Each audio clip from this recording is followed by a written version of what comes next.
The silver bell chimed, a sound like a death knell against the cold stone walls of the Black Ridge Keep. For Arthur Pendragon, the Lycan King whose very name caused the northern winds to freeze in fear, that sound usually meant one thing: service. But tonight, it felt like a summons to a mystery he could no longer ignore. He watched from the shadows of the high gallery as Alara Miller, the quietest maid in a castle filled with whispers, glided across the hall. She was a ghost in plain sight, her head always bowed, her hands perpetually stained with the ash of the hearths she tended. But as she slipped through the heavy oak servant's door, she didn't head for the kitchens. She headed for the iron gate, the one that led directly into the Forbidden Weald. Hello to every single one of you joining us today. It is truly an honor to have you here in our storytelling circle. I am so grateful to have you as part of this journey as we unravel this tale of ancient secrets and fated bonds. Before we descend further into the shadows of the Black Ridge, I'd love to know, where in the world are you watching from today? Drop your country or city in the comments below. I try to read as many as I can. And while you're down there, if you're finding yourself drawn into the mystery of the Lycan King and his silent maid, please hit that subscribe button and join our community. Your support is the heartbeat of this channel, and we have so many more secrets to uncover together. How are you all doing today? I hope you're ready for a journey that will challenge everything you think you know about monsters and moonlight.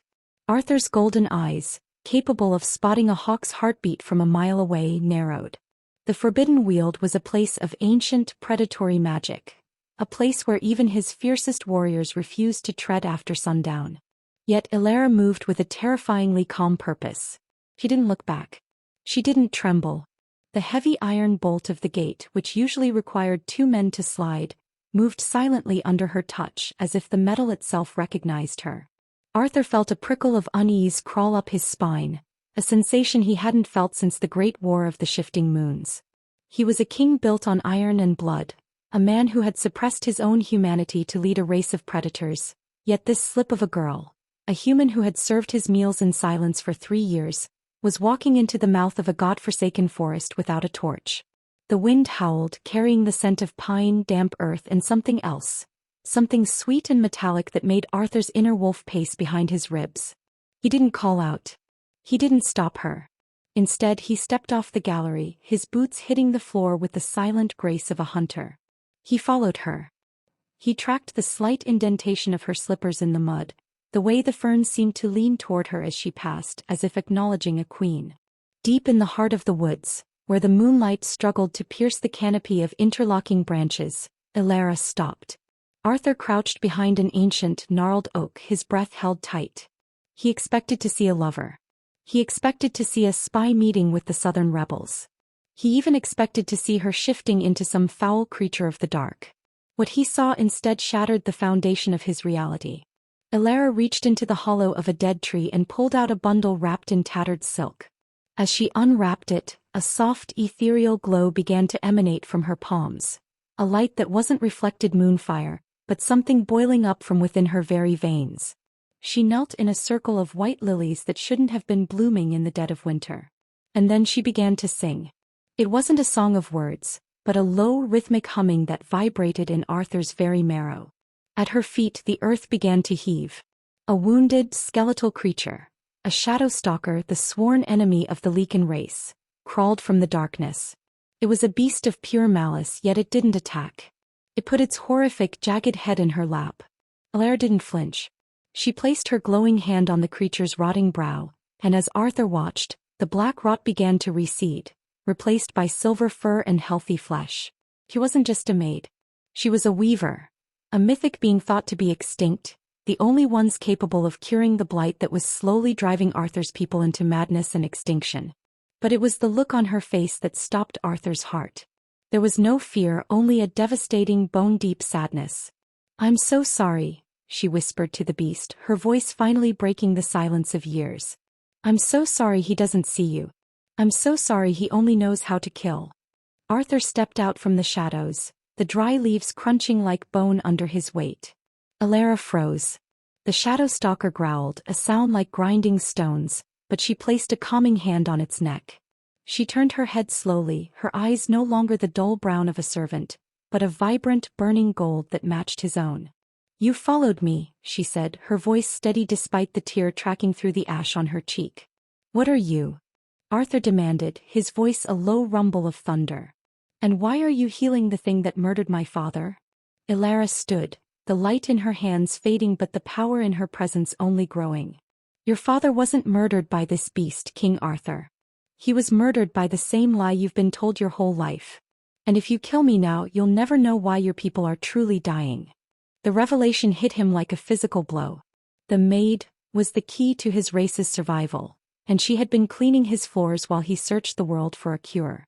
But as he took a step toward her, the ground beneath them began to shake violently. The forest itself seemed to scream. They're coming, Elara whispered, her face turning deathly pale. The ones who want the Weaver dead. And Arthur, they're not from the south. They're already inside your walls. Who are the traitors within the Lycan King's own court? And can he trust the woman he has overlooked for years to save his kingdom? The silence that followed Elara's declaration was heavier than the stone of the Black Ridge Keep. Arthur Pendragon stood paralyzed, his wolf, the primal, savage part of his soul, snarling in confusion. For a century the Lycans had survived on a single brutal philosophy. Strength is survival and the weak are the first to fall to the blight. He looked at Elara, really looked at her for the first time in 3 years and felt a wave of shame so cold it burned. She stood barely 5'4", her frame slight and worn from years of scrubbing floors and hauling water.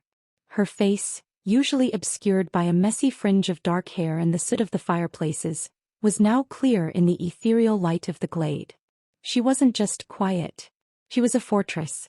There was a resilience in the set of her shoulders that he had mistaken for submissiveness. Her deepest desire wasn't for gold or a seat at the high table. It was for the world to stop bleeding. He could see it in the way she looked at the healing shadow stalker, a creature that should have been her natural executioner, with a maternal aching tenderness. You've been in my home for 1,000 days, Arthur rumbled, his voice losing its edge of aggression and replacing it with a hollow realization. I watched you. I saw you carry the trays. I saw you flinch when the guards laughed. You were nothing.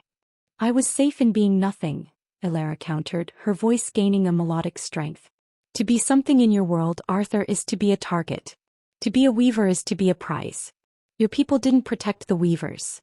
They used them until they withered and died, trying to fix a war that shouldn't have started. My mother died in a cage in your grandfather's cellar, bleeding her light into his soldiers. I swore I would never let that be me. Arthur flinched. The history of his lineage was stained with the blood of the magical, but he had believed his reign was different. He had focused so much on the external war with the Shadowkin that he hadn't seen the rot within his own history.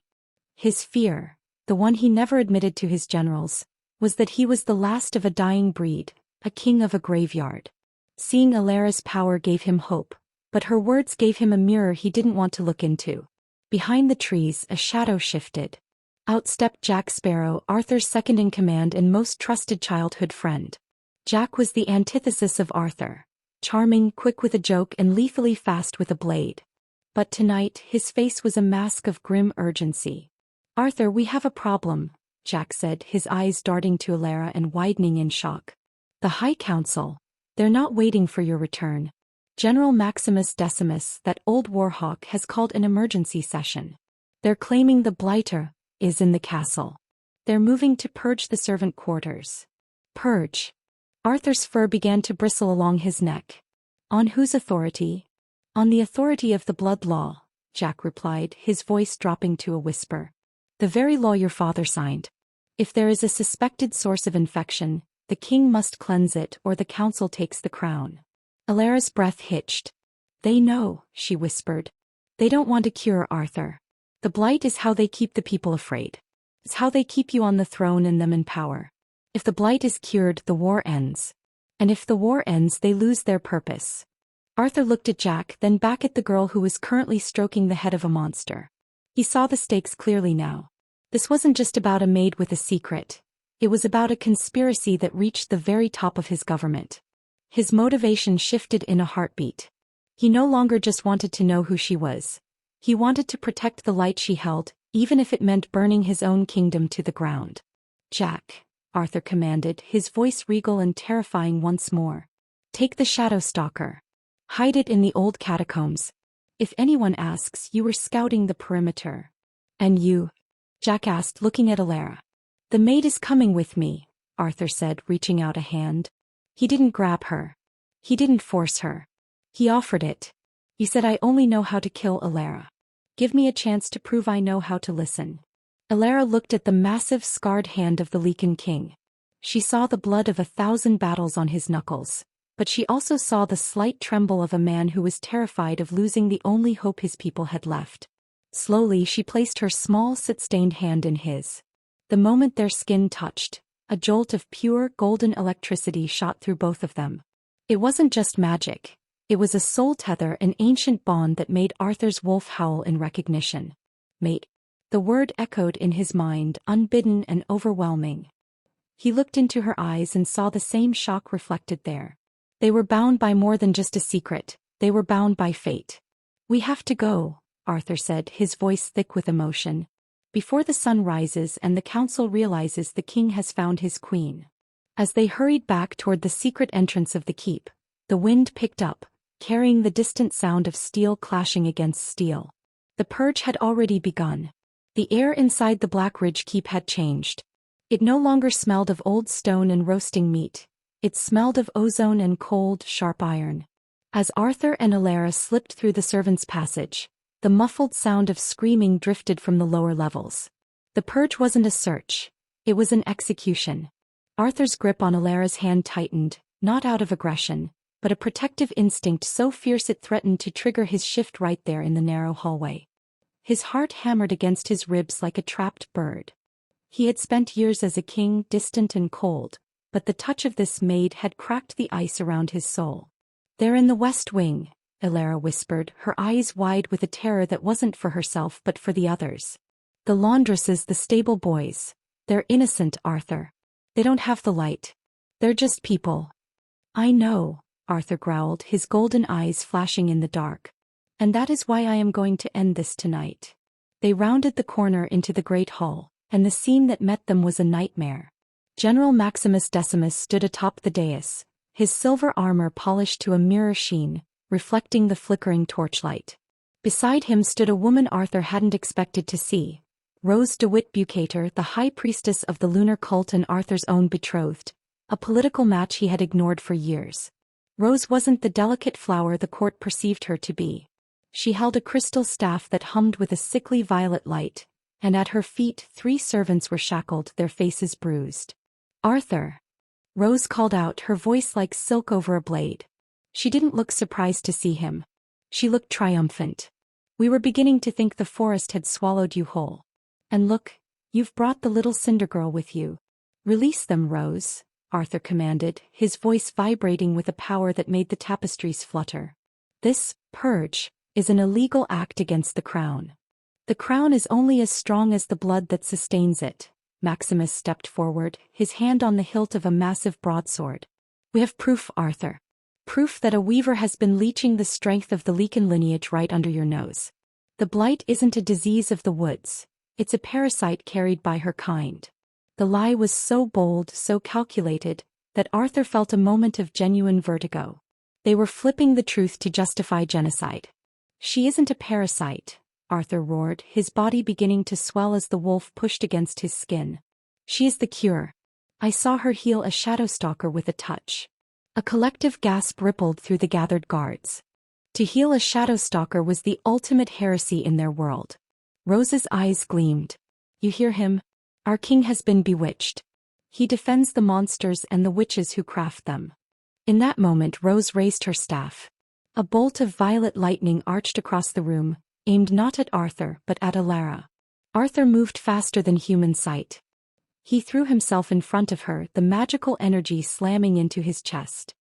He didn't scream, but the smell of singed fur and burnt flesh filled the hall. He collapsed to one knee, gasping for air as the dark magic crawled through his veins like liquid lead. Arthur! Lara cried out. She didn't run. She didn't hide. She fell to her knees beside him, her hands glowing with that intense, warm gold. As she touched his chest to draw out the poison, the light didn't just stay with him. It erupted.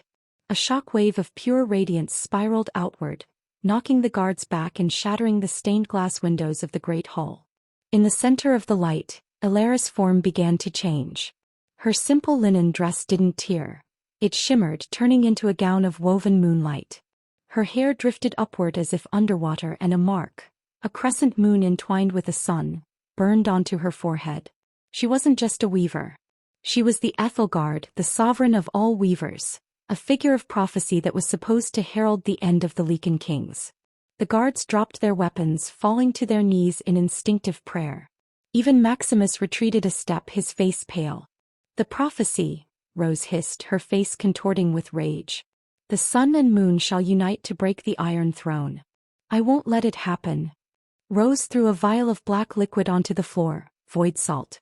A thick, unnatural darkness began to swallow the light. In the chaos, Maximus lunged, his sword aimed at Alara's exposed throat. "No." Arthur shifted mid-air, a massive midnight black wolf exploding from the shell of the man. He intercepted Maximus, his jaws snapping inches from the general's throat, but Rose used the distraction to grab Alara. With a flash of violet light, Rose and Alara vanished, leaving behind only the scent of ozone and the echo stone, a magical tracking device, shattered on the floor. Arthur, in his wolf form, threw back his head and let out a howl of such profound loss and fury that it shook the very foundations of the Black Ridge. He had found his mate, his queen, and the salvation of his people, only to lose her to the shadows of his own court. The hunt was no longer about a secret. It was about a war for the soul of the world. The great hall was a ruin of shattered glass and scorched stone. Arthur, now returned to his human form but draped only in a tattered cloak, paced the dais like a caged animal. Every nerve in his body screamed for Alara. The bond, that golden tether he had felt for a fleeting second, was now a jagged raw nerve ending, throbbing with the echo of her fear. "They haven't left the mountain," Arthur growled, his voice a guttural rasp. "Rose is powerful, but transporting the Ethelgard through the void salt barrier takes a toll. She's hiding in the old bastion." Jack Sparrow stepped through the debris, his usual swagger replaced by a lethal focus. Behind him stood Eowyn Rohan, the captain of the Shield Maidens and one of the few who hadn't bowed to Maximus. Eowyn's eyes were hard, her hand resting on the hilt of her white gold blade. "The council has declared you a traitor, Arthur," Eowyn said, her voice steady. "Maximus is rallying the Iron Legion in the courtyard. They believe you've been corrupted by the Weaver's glamour. If you step out there, it's a civil war." "Then let it be war," Arthur snapped, turning to her. "They are murdering our people in the name of a lie. The blight isn't a curse from the woods. It's a weapon Rose and Maximus have been cultivating. They need the Weaver's light to power their own immortality, and they've been bleeding them for decades." The revelation hung in the air, sickening and heavy. This was the obstacle that tested every loyalty in the room. To follow Arthur was to go against a century of Lycan law. To stay was to be complicit in a slow genocide. "I'm with you, mate," Jack said, drawing his flintlock and saber. "I never liked the general's haircut anyway. Too much starch, not enough soul." Eowyn nodded solemnly. "The Shield Maidens stand with the true king. But we need a plan. The old bastion is a fortress within a fortress. Rose will have it warded against Lycan entry." As they plotted their ascent through the secret ventilation shafts, Arthur felt a sudden sharp pull in his chest. It wasn't pain, it was a vision. Through the bond he saw a glimpse of Alara. She was chained to a circular stone altar, her moonlight gown dimming as Rose held a jagged obsidian dagger to her palm. Rose wasn't killing her, she was harvesting her. "Hold on, Alara," Arthur thought, pouring every ounce of his will into the tether. "I am coming for you. Do not let them take your light." To his shock, a faint, melodic whisper brushed against his mind. "Arthur. The heart of the mountain. It's not a tomb. It's a seal. They want to break it." The tension shifted from a rescue mission to a race against a cosmic catastrophe. If the seal at the heart of the Black Ridge was broken, the blight wouldn't just be a disease. It would become an unstoppable tide of darkness that would consume Lycan and human alike. Arthur led his small band of rebels through the cramped, soot-stained tunnels. Every step was an agony of restraint. He wanted to roar, to tear the stone apart with his bare claws, but he had to be the king his people needed, not just the beast his enemies feared. They encountered a patrol of Maximus's elites, men Arthur had trained himself. The betrayal stung more than the violet lightning. "Lower your weapons," Arthur commanded as they met in a narrow corridor. "You know me. You know I have never led you into a lie." The soldiers hesitated, looking at each other. The red-caped guards, led by a ruthless lieutenant named Bane Zeislak, didn't waver. "The king is dead," Bane shouted. "Long live the council." The skirmish was short but brutal. Arthur fought with a controlled ferocity, refusing to kill his own men where he could simply disarm them, but Jack and Owen were forced to be less merciful. The scent of blood filled the tunnels, triggering Arthur's hunger, but he suppressed it, focusing entirely on the golden thread pulling him upward. As they reached the heavy iron doors of the old bastion, the air turned freezing. Frost bloomed on the walls in the shape of screaming faces. Rose's wards were active. "I can't break this," Owen whispered, her blade vibrating against the magical shield. "It's soul-bound." "I can," Arthur said. He stepped forward, placing his hand against the frost. He didn't use strength. He used the bond. He reached for the part of himself that belonged to Elara. The warmth, the light, the compassion. The frost didn't shatter. It melted. The doors groaned and swung open, revealing a spiraling staircase that led to the highest peak of the keep. But as they stepped through, a shadow detached itself from the ceiling. It was the shadow stalker Arthur had seen Elara heal in the woods. But it wasn't a beast anymore. It was a man, pale and gaunt, wearing the tattered remains of a royal guard uniform from 30 years ago. "Stop," the man rasped, his eyes glowing with a faint dying silver. "You cannot go up there, Arthur Pendragon. Not until you know what happened to your father." Arthur froze. "My father died in the woods, killed by your kind." "No," the man said, a tear of silver blood tracking down his face. "Your father was the first to find a weaver. He tried to protect her. And for that Maximus and Rose tore his heart out and fed it to the shadows. I was his captain. I watched it happen before they turned me into a monster to hide the evidence." The red herring of the beast war vanished, leaving behind the raw, bleeding truth of a 30-year coup. The frustration in Arthur's soul boiled over into a cold, diamond-hard determination. He wasn't just saving a maid, he was avenging a kingdom. The air in the old bastion didn't just feel cold. It felt hollow, as if the very concept of hope was being sucked out of the room. Arthur stood before the transformed shadow stalker, the man who had once been his father's most loyal captain, Gallion Haddock. The revelation of his father's murder wasn't just a shock. It was a structural collapse of Arthur's entire worldview. "They didn't just kill him, Arthur," Gallion rasped, his silver eyes flickering like a dying candle. "They used his blood to seal the Ethelgard's well. They needed a king's sacrifice to keep the Weaver's power suppressed. They've been feeding on that stolen light for 30 years. That's why the blight exists. It's the waste product of their greed." Arthur felt the world tilt. The blight he had spent his life fighting was a man-made plague, a side effect of the council's immortality. He looked at his hands, the hands of a king who had unintentionally presided over the slow suffocation of his own species. "Where is she?" Arthur demanded, his voice a low, dangerous vibration. "At the zenith altar," Gallion pointed upward with a trembling hand. "But you must understand, to break the seal, the blood of the one who closed it must be balanced by the blood of the one who opens it. Rose doesn't just want her light, Arthur. She needs you to kill her." The game-changing twist struck Arthur with the force of a physical blow. Rose wasn't just hiding, she was setting a trap. She needed a Lycan King to strike the final blow against the Ethelgard to permanently unlock the well of power. If Arthur tried to rescue Elara and accidentally drew blood, he would be the one to doom the world. "I won't touch her with a blade," Arthur vowed, his wolf eyes burning with a mix of fury and agonizing love. He charged up the final spiral of stairs, bursting through the heavy oak doors onto the roof of the bastion. The scene was a nightmare of celestial proportions. The sky above the black ridge had turned a bruised purple, swirling into a vortex. Elara was suspended in the center of a stone ring, her arms outstretched, bound by chains of violet energy.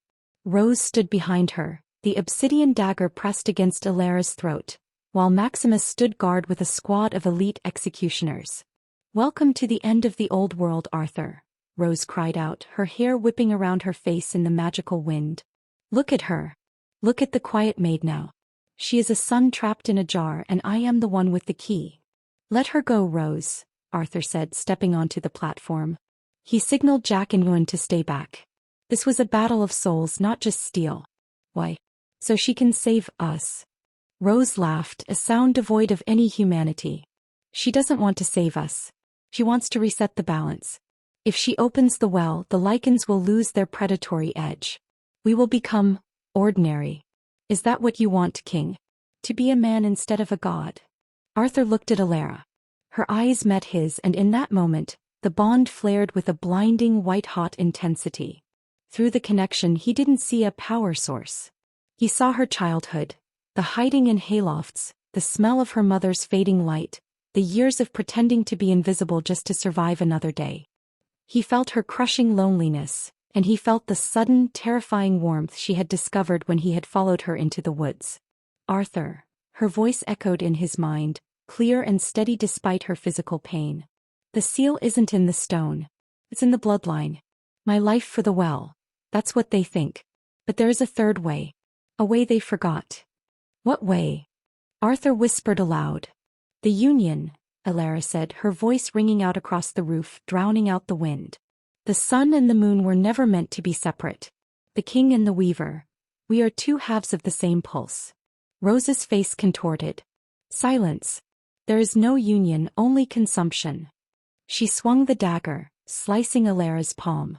As the first drop of gold blood hit the stone altar, the ground groaned. A pillar of white fire erupted from the center of the keep, shooting toward the heavens. The stakes had reached their zenith. The well was opening, but it was being forced. The energy was unstable, turning from gold to a volatile, explosive crimson. Arthur now. Maximus roared, drawing his sword and lunging. Kill the witch or we all burn. But Arthur didn't draw his sword. He did the one thing no one expected. He shifted, but not into the savage wolf of war. He forced the shift into a half-state, a towering, muscular form that retained his human hands and his human heart. He ran through the hail of arrows and the swings of Maximus's blade, ignoring the gashes in his own skin. He reached the altar and threw his arms around Alara, shielding her body with his own. He didn't strike her, he kissed her. It was a kiss born of desperation, ancient prophecy, and a love that had sparked in the soot of a fireplace. As their lips met, the crimson fire of the well was instantly sucked into their joined forms. The violet chains shattered like glass. The darkness Rose had summoned was neutralized by the pure, unadulterated frequency of their combined essence. For a heartbeat, there was total, beautiful silence. Then the backlash hit. Rose was thrown from the roof by the sheer force of the purity. Maximus was pinned to the wall by a shockwave of golden light. But as the light faded, Arthur and Alara fell to the floor, their hands still clasped, their bodies smoking from the sheer volume of power that had passed through them. The well was stable, but the cost was high. Arthur looked down and saw the light in Alara's eyes fading. She had taken the brunt of the unstable energy to save him. Alara, he whispered, his voice trembling. Alara, stay with me. But her hand went cold in his, and the golden mark on her forehead dimmed to gray. In his moment of triumph, Arthur Pendragon realized he had saved his kingdom, but he had lost the soul of it. The wind on the roof of the old bastion had died down to a funereal whisper. The golden fire that had once promised salvation now flickered like a dying candle in the palm of Arthur's hand. He cradled Alara Miller against his chest, her head lolling back, her skin the color of winter marble. The vibrant, pulsating light that had defined her, the Ethelgard's essence, was gone. Alara, please, look at me, Arthur choked out, his voice a raw, jagged thing. He didn't care about the Iron Legion gathered below. He didn't care about Maximus Decimus, who was slowly picking himself up from the rubble, his face twisted in a mask of bruised fury. Arthur's wolf, usually so loud and demanding, was silent. It was morning. The bond that had felt like a living wire between their souls was now a frayed, sparking end, trailing into a void of cold silence. He had spent his life as a king who took what he wanted, but in this moment he realized he would give up every acre of his kingdom just to hear her breathe one more time. She's gone, Arthur, Maximus spat, wiping blood from his lip as he stepped forward, his sword glowing with a residual sickly violet light. You killed her with your sentiment. You tried to heal a wound that needed to be cauterized. Now the well is open, but it's empty. You've doomed us all to a slow rot. Shut up, Arthur whispered. The council will execute you for this, Maximus continued, his voice rising with a desperate, frantic edge. The people will tear you apart when they realize the cure was just a girl who couldn't even survive a king's kiss. Jack Sparrow and Ian Rohan rushed onto the platform, their weapons drawn, but they stopped short at the sight of their king. Arthur wasn't the warrior they knew. He looked small, broken, kneeling in the center of the ruins of his father's legacy. Arthur, we have to move, Jack urged, his usual wit replaced by a hollow urgency. Rose has escaped into the lower catacombs, and the Legion is breaching the inner gate. If we don't go now, we'll be trapped on this roof like rats. Go, Arthur said, not looking up. Take the others. Get to the southern passes. We aren't leaving you, Bowen shouted, her voice cracking. And we aren't leaving her. But the hopelessness was a physical weight.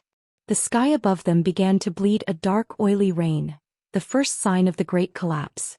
Without the Weaver to anchor the light, the energy they had unleashed was turning into a necrotic storm.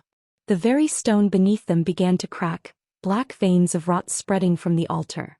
Arthur felt a surge of pure, unadulterated despair. He had found his mate only to become her executioner. He had discovered the truth only to see it silenced. He looked at Alara's soot-stained hands, the hands that had scrubbed his floors and healed his enemies, and felt the crushing irony of his existence. He was the king of wolves, yet he was powerless to save a single lamb. I failed you, he whispered into her hair, a single tear, thick and hot, falling from his eye onto the gray mark on her forehead. I saw you, Alara. I finally saw you, and I was too late. Suddenly the black rain turned to ice. From the shadows of the doorway, a figure emerged that made even Maximus freeze. It was Rose DeWitt Bucator, but she was no longer human. Her skin had turned a translucent, bruised purple, and her eyes were twin pits of endless night. She had consumed the remaining void salt, tethering her soul to the dying well.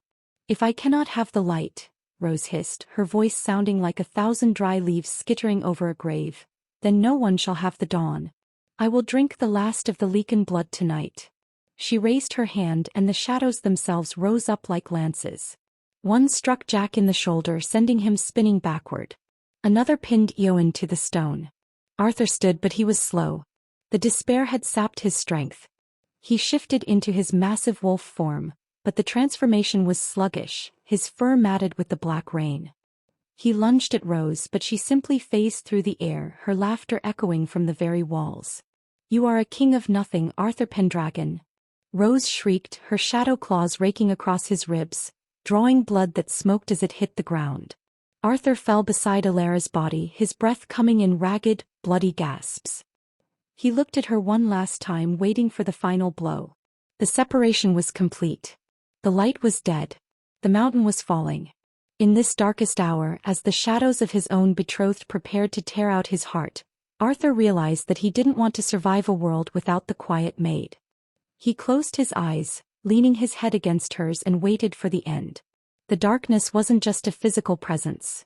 It was a weight that sought to crush the very memory of light. Arthur Pendragon felt the cold steel of Rose DeWitt Bucator's shadow claws pressing against his throat. He looked into those hollow, void-filled eyes and saw the end of his lineage. But as his blood, the ancient royal blood of the Lycan Kings, dripped onto Alara Miller's cold skin, something impossible happened. The single tear he had shed, mixed with the blood of a king who had finally learned to love, didn't soak into her dress. It began to hum. A soft, rhythmic vibration started in the stone beneath them. It wasn't the jagged shaking of the mountain's collapse. It was a heartbeat. Thump thump. Thump thump. Arthur's eyes snapped open. He felt a spark ignite at the base of his spine, a golden thread reknitting itself in the void of his soul.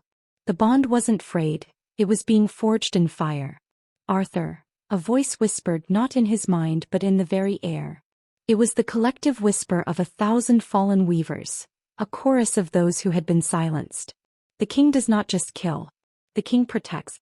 The moon does not just reflect. The moon pulls the tide. Alara's hand, still clasped in his, suddenly tightened. Her fingers dug into his palm with a strength that defied her fragile frame.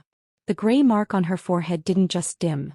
It inverted, turning into a blinding prismatic white that burned through the black rain. No! Rose shrieked, recoiling as if she'd been struck by a physical blow. She was drained. I took it all. You took the light, Arthur growled, standing up as a new radiant energy surged through his limbs. His wounds closed instantly, the black rot falling away like burnt parchment. But you couldn't take the soul. Alara's eyes flew open.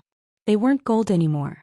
They were silver, a pure liquid moonlight that seemed to see through the fabric of reality.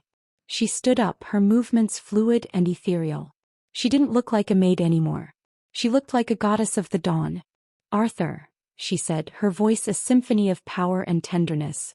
She reached out and touched his cheek, and the golden electricity they had felt before returned, but this time it was stable. It was a circuit. In that moment of reunion, Arthur realized the key to the central conflict. The blight and the void were powered by separation, by the lie that Lycans were monsters and weavers were prey. By uniting, they hadn't just saved each other. They had created a frequency that the darkness couldn't inhabit. Jack, boom! Arthur shouted, his voice booming with a newfound authority that reached every corner of the keep. Rise! The dawn is here. Jack Sparrow pulled the shadow lance from his shoulder, the wound cauterizing in the glow emanating from the king and the Ethelguard. Owen Rohan stood, her blade catching the silver light and reflecting it like a beacon to the soldiers below. Maximus! Arthur turned to the general who was cowering against the altar. Look at her. Look at the woman you called a parasite. She is the reason your heart still beats. She is the reason this mountain hasn't buried us all. The soldiers of the Iron Legion, watching from the courtyard below, saw the silhouette of their king and the weaver bathed in a halo of celestial light. The glamour Rose had woven, the lies of corruption, shattered in an instant. They saw the truth. Their king wasn't bewitched, he was ascended. It's not over. Rose screamed, her form beginning to unravel into a cloud of predatory smoke. I will swallow the sun. You will try, Alara said, stepping forward. She didn't use a weapon. She simply opened her palms. But the shadows only exist where the light is blocked. And I am no longer hiding. She leaned back against Arthur, their bodies forming a single pillar of strength. He wrapped his arms around her, his wolf spirit finally finding its anchor. Together they were the sun and the moon, the iron and the silk. Would you like me to show her what happens when the forest wakes up? Alara whispered to him, a small, knowing smile touching her lips, the first smile Arthur had ever seen on her face. Show her, Arthur replied, his golden eyes shining with pride. Show them all. The turning point had passed. Hope was no longer a fragile dream. It was an incandescent reality. The final confrontation was at hand, and for the first time in 30 years, the Lycan King wasn't fighting for survival. He was fighting for justice. The air at the summit of the Black Ridge Keep didn't just vibrate. It hummed with a frequency that shattered stone. Rose DeWitt Bucator was no longer a woman. She had become a towering pillar of sentient shadow, a void wraith fueled by 30 years of stolen life. She shrieked, a sound like grinding tectonic plates, and lunged. Tau Arthur! Alara Miller cried out. Arthur didn't shift into a beast of burden or a mindless predator. He became something the world hadn't seen in an age, a solar Lycan. His fur turned to spun gold, his eyes burning like twin stars. He met Rose's shadow claws with his bare hands, the contact creating explosions of white light that illuminated the entire valley. Below, the thousands of soldiers in the courtyard watched in hushed awe as the quiet Maid and the fearsome king danced in a ballet of cosmic destruction. You think love is a shield? Rose's voice echoed from the void. It is a leash. It makes you soft. She swung a massive lash of darkness, aiming to bisect them both. But Alara didn't flinch. She reached out, her fingers weaving through the air as if plucking strings on a harp. As the shadow lash struck her golden barrier, she didn't block it, she converted it. The black smoke turned into white flower petals that drifted harmlessly to the ground. It's not a leash, Rose, Alara said, her voice calm and terrifyingly beautiful. It's a conductor. Alara slammed her palms onto the cold stone of the altar. The light didn't go up this time, it went down. It surged through the foundations of the castle, seeking out every pocket of blight, every hidden cage where weavers had been bled, every shadow where Maximus Decimus had hidden his sins. Maximus, seeing his empire of lies crumbling, let out a desperate roar and charged at Arthur with his obsidian-edged blade. "I will not be unmade by a servant." Arthur caught the blade between his palms. The dark metal cracked. "She was never a servant, Maximus," Arthur growled, his voice a melodic thunder. "She was the heartbeat you tried to stop." With a surge of strength, Arthur shattered the sword and threw Maximus back into the center of the altar. At that exact moment, the mountain itself seemed to exhale. The blight, the necrotic sludge that had poisoned the land, was suddenly sucked back toward the zenith altar, drawn by the vacuum Rose had created. "No. It's too much." Rose screamed as the very darkness she had cultivated turned on her. The void salt she had consumed began to implode. "Arthur, hold me," Alara shouted. Arthur wrapped his massive golden arms around her, grounding her as she channeled the entire weight of the kingdom's corruption through her body and into the sky. It was the ultimate test of her weaver soul. If she faltered, the feedback would vaporize the mountain. If he let go, she would drift into the ether. The sky turned a blinding, crystalline gold. For 3 heartbeats, time stopped. The thousands of Lycans below fell to their knees as the black rain turned to shimmering silver dust. The rot on the trees in the forbidden weald vanished, replaced by vibrant, emerald leaves that bloomed in seconds. With a final, ear-piercing crack, Rose and Maximus were consumed by the very light they had tried to hoard. They didn't die by the sword. They were erased by the truth. The void wraith vanished, leaving behind nothing but a scorched circle on the stone and the heavy silence of a new era. The golden fire faded. The storm died. The sun, the real sun, began to peek over the eastern horizon for the first time in what felt like a century. Arthur shifted back into his human form, gasping for air, his muscles aching with a fatigue that reached his very marrow. He looked down. Alara was still in his arms, her head resting against his chest. Her silver eyes were dimming back to a warm honey brown, and her moonlight gown was fading back into the simple tattered linen of a maid. She looked up at him, her face smudged with soot and sweat, and let out a small, shaky breath. Did we do it?" Arthur looked around at the ruined roof, then down at the courtyard where his soldiers were cheering, not for a conqueror but for a savior. He saw Jack Sparrow helping Eowyn Rohan to her feet, both of them laughing in the morning light. He saw the shadow stalker, Galleon Haddock, standing tall and human once more. "We did," Arthur whispered, pulling her closer and burying his face in her neck. "You saved us, Alara. You saved all of us." But the biggest twist was yet to come. As the first rays of the true sun hit the altar, the stone didn't just sit there. It cracked open like an egg, revealing a hidden chamber beneath.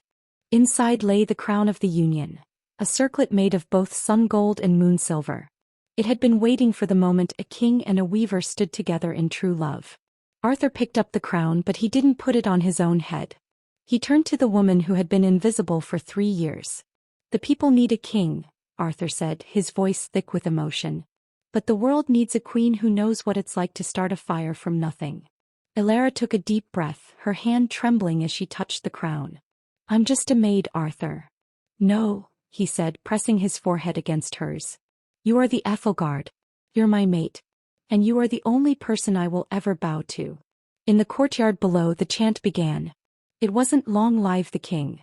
It was a new song, a harmony of 2 names that would go down in history. The justice they had fought for was finally served, and the monsters of the past were truly gone.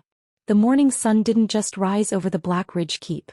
It seemed to wash the very stone clean of its bloody history. As the golden light spilled across the ruined battlements, the heavy, oppressive silence that had defined Arthur Pendragon's reign for a decade was replaced by something he had never heard in these halls: the sound of birdsong.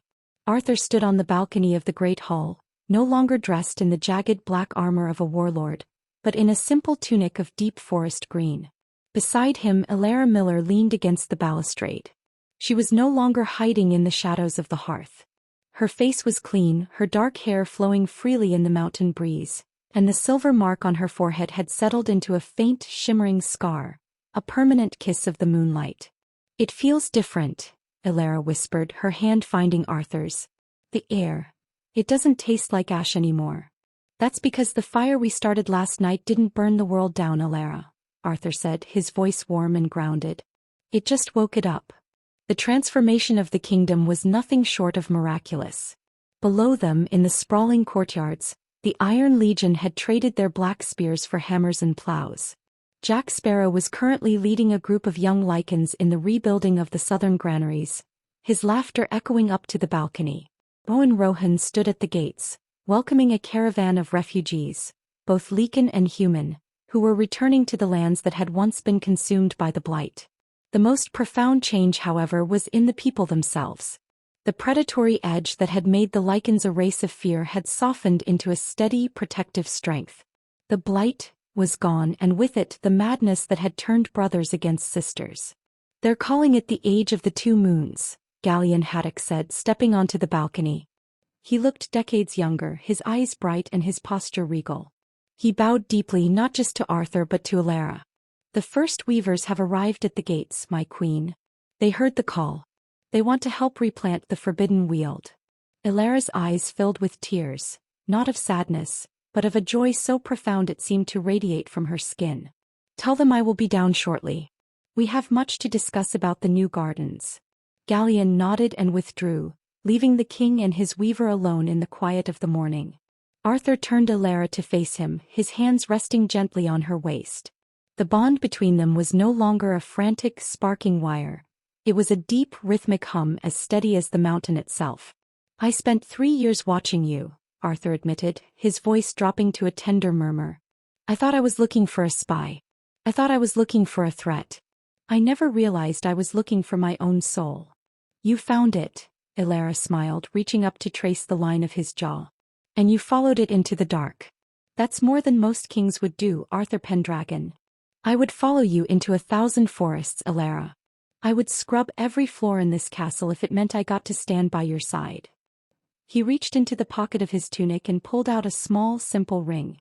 It wasn't the heavy, jewel-encrusted band of the old monarchy.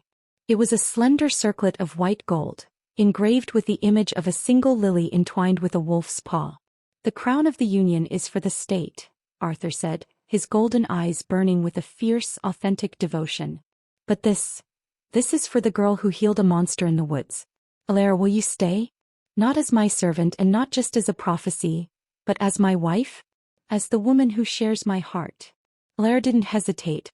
She didn't need a vision or a weaver's intuition to know the answer. She stepped into his arms, her heart beating in perfect synchronization with his. "Always, Arthur. From the hearth to the throne, and every forest in between." As they shared a kiss that tasted of dawn and new beginnings, the bell of the Black Ridge chimed once more. But this time it wasn't a death knell or a summons to service. It was a celebration. Across the valley, the forbidden weald bloomed in a riot of colors, lilies, oaks, and silver ferns growing together in a harmony that had been lost for generations. The mystery of the quiet maid had changed everything. It had turned a hunter into a protector, a servant into a queen, and a dying kingdom into a beacon of hope. The shadows were gone, and for the first time in history, the Lycan King and his weaver queen walked out into the sun, ready to build a future where no one ever had to be invisible again. Thank you so much for staying with us until the very end of this emotional journey. If you loved seeing Arthur and Alara find their happy ending, please leave a comment with the word "Dawn," so I know you made it to the finish line. Don't forget to hit that subscribe button if you haven't already. It helps us keep these stories alive.